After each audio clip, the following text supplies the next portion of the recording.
So I have always been allergic to cats. When I breathe in their fur, I sneeze constantly. And then if I touch them and I rub my face or if I rub my eyes, then I sneeze a lot worse and my eyes will get red. And I basically have an immune system response to cats. I don't have the same thing with dogs. I'm not sure what makes that differentiation, but I've always been allergic to cats, but I love cats. Not in a crazy way, but I have one cat and I got a cat and I love my cat a lot. But one thing I noticed was I do have an allergic response to my cat, but it's not bad at all. For some cats, it's much worse for me than others. But with my cat, it's not bad. It can get bad sometimes if I don't clean and there's a lot of hair in the apartment, or if I'm touching her a lot. But for the most part, it's okay. But I notice when it gets worse. And one thing I noticed as well is because I believe what causes the allergic reaction to cats is they lick their fur, and it's actually not their fur, but it's their saliva. And so when you get their saliva on you or in you, then that's when you have the immune system response. And one thing I noticed, which is interesting, is when I get scratched by my cat, I will have a reaction as well. And so basically what happens is when I get scratched by my cat, I assume it's because my cat is licking her paws, and so then her saliva is getting on my skin, or in the wound when she scratches me. And so the area will be a little bit puffed up, and it will be white and red on the outside. So like the most stereotypical immune system response slash allergic reaction that you would see. And so I noticed that as well, that when she scratches me, I'm having an immune system response to that as well. And one thing I noticed, which was interesting, is I never really thought about it too much before, but I'm kind of always someone who's doing different things and trying to figure out what works and changing my life constantly. And one thing that I did was try sort of quote unquote meditation recently. And so for me, that meant just sitting and trying to go into deep thought. And so what was very interesting was I could actually stop myself from having an immune system response to my cat when I was having a reaction. So usually what would happen was, say I was sneezing a lot, then I would wipe my nose and I'd rub my eyes and it would get worse.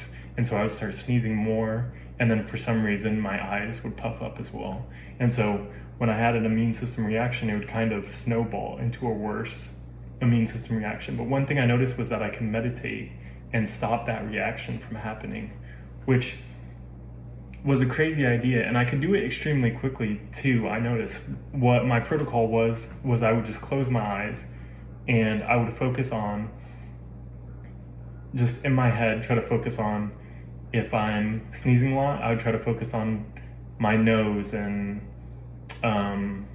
like my nasal passage, and just tell my body to relax and tell my body to calm down, because I understand that an immune system response, while sometimes valid in the human body, most of the time it's an overreaction, and that's what's causing you to have those symptoms. So I just tell myself to calm down. And as quickly as, even within 10 minutes sometimes, I could stop the sneezing completely. I could stop my stuffy nose and it would all go away. And it was insane because I had the issue a lot at night when I was going to sleep, and I couldn't sleep because I had a stuffy nose, but I could wipe it out in 10 minutes when I focused on it. And then I also, going off of that, I noticed this one time my cat scratched me on my leg, and I was also sneezing because I picked her up, and I had rubbed my face before. So I was having the allergic reaction in my face, and I was having the allergic reaction on my leg where I was cut from her. And so I had that small spot on my leg that was swollen, but I was also stuffed up in my face. And so I did the same protocol that I've always been doing that's been making my life a lot better, which was to focus on the stuffiness in my face and get rid of that. And I did it and it was gone. But what was very interesting was I noticed that the reaction that I had on my leg was still there, despite me fixing the reaction in my face. And so that led me to this other idea, which is that perhaps different parts of your body is operating on a different immune system response level, which would make complete sense considering that your skin is different from your lungs, two different organs, and they have to deal with two different contaminants that they're going to interact with.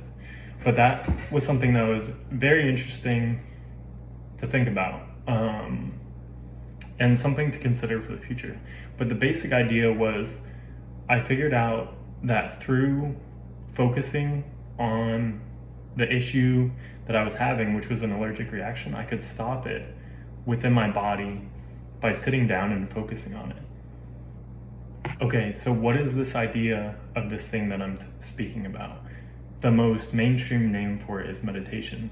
But to be completely honest with everyone, I believe that this idea, like meditation, is something that has had many names over the years, and people consider it different things. It means different things to different people.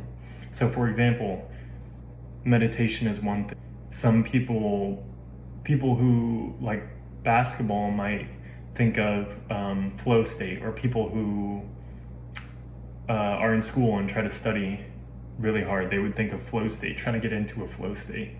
I believe placebo is also part of this, and I think they are all ideas that are touching on the same thing. And what is that bigger idea? And it's deep focus and deep thinking. All of those things, flow state, placebo, meditation, they're all you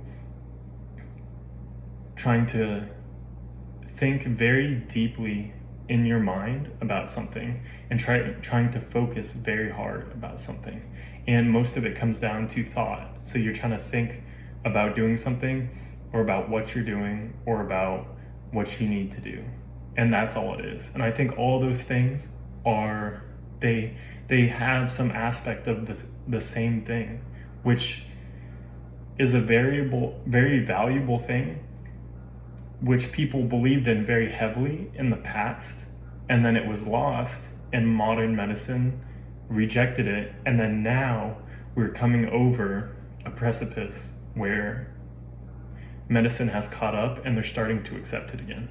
So one thing that I think is important, which I want to talk about, is placebo, because placebo has been called, and if you don't know what a placebo is,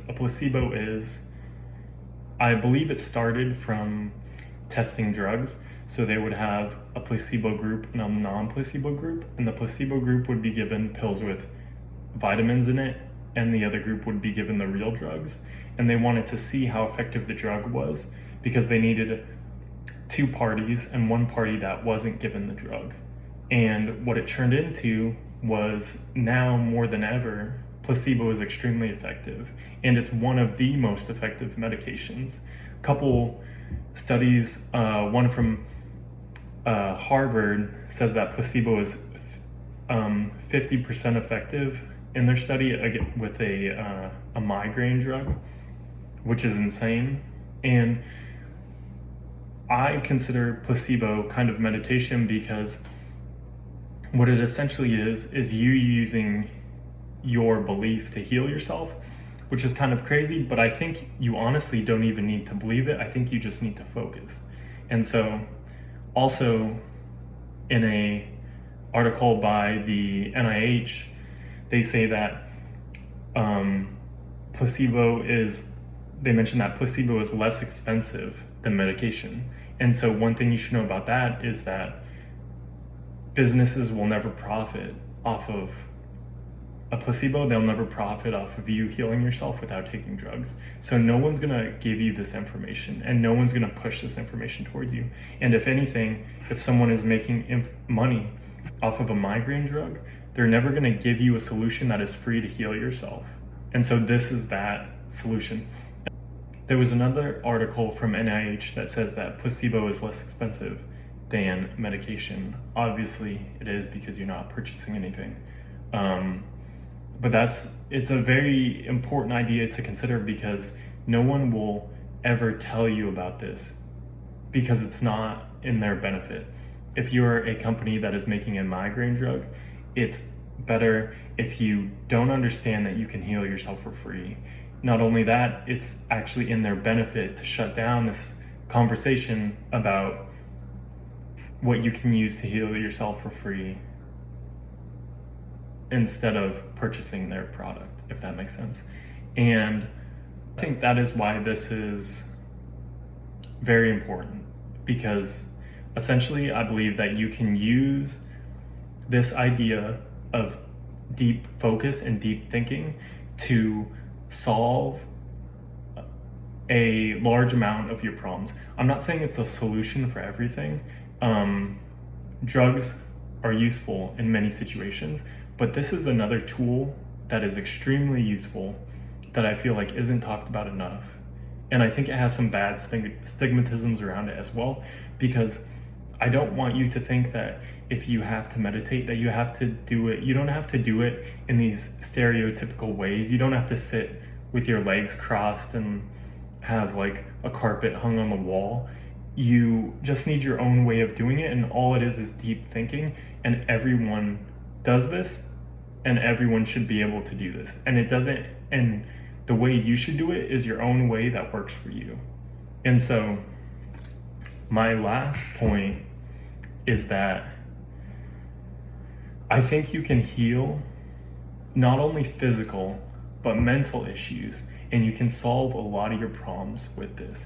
And I would consider, because it's free and because all it takes is a very short period of your time, given there are some people who are better at this than other people.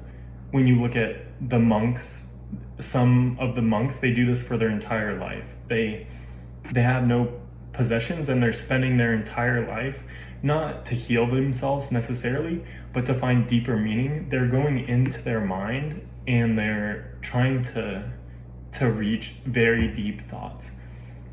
I think it's interesting because you see this also with people who commit themselves to very hard labor. I think you see it a lot with long distance runners. Someone particularly would be David Goggins. When you listen to him and he talks on podcasts like Joe Rogan, you notice that David Goggins talks about when he's kind of at his limit, when he's pushed himself to the edge and he's out there and there's no one else out there with him. And so it's him alone with his mind, and he's forced to go into deep thought and deep thinking. And I think that is why you see this more with individuals who push themselves, specifically long distance runners, because they're sort of putting themselves in a situation where they're forced to have this deep thought. And then they have these, when you hear people like this speak, they have crazy realizations and they have understanding about themselves. And I think that's also another benefit that you get from this focus as well. But I wanted to move on quick because I want to make this video not too long. When I first learned about this, I learned about it from Wim Hoff, who is this crazy looking Scandinavian guy. And when I first saw him, I thought he was crazy. A good podcast to watch from him would be the one he did with Joe Rogan. And what he does is he started with cold water therapy, and he noticed that when he was submerged in cold water, he was taking heavy breaths. And so he learned that he can use his breathing to help regulate changes in his body. And it was actually studied on a scientific level where it's proven that he can do this. But I think with his case, there is some deep thinking and deep thought with him as well. And the whole idea is that we can heal our bodies in ways that we don't really understand. And I think this is a very important way. And if you're having problems, say you're an individual who has anxiety, what I would do is this is how I would do. I would sit down, lay on my bed, close my eyes, put my phone away, put all the distractions that you can away. You can't put everything away. If you have loud roommates or loud neighbors, it's okay. but just close your eyes and focus on what you have an issue with. So if you had an issue with anxiety, then focus on your anxiety and think about it, and think about how it makes you feel, and think about what you can do to fix it. Maybe think about what is causing it.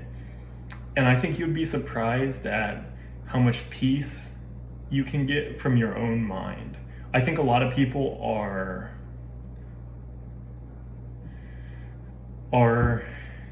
very insufficient in how much thought and conversation that they have with themselves. And I think that a lot of people kind of just do the day-to-day and they don't think too much about like, what am I really doing? And then you get down the line and you realize you spent the past 30 years doing a career you don't like, or maybe living a life you don't like, or maybe being unhappy in your life because you couldn't sit and take the time and think about it and figure it out for yourself. And so that's why I think this is so important. So I just wanted to make this video. If you have an issue, please try this. Sit down, just be quiet, focus on your thoughts, put your distractions away, and think about the issues you have and think about how to solve them.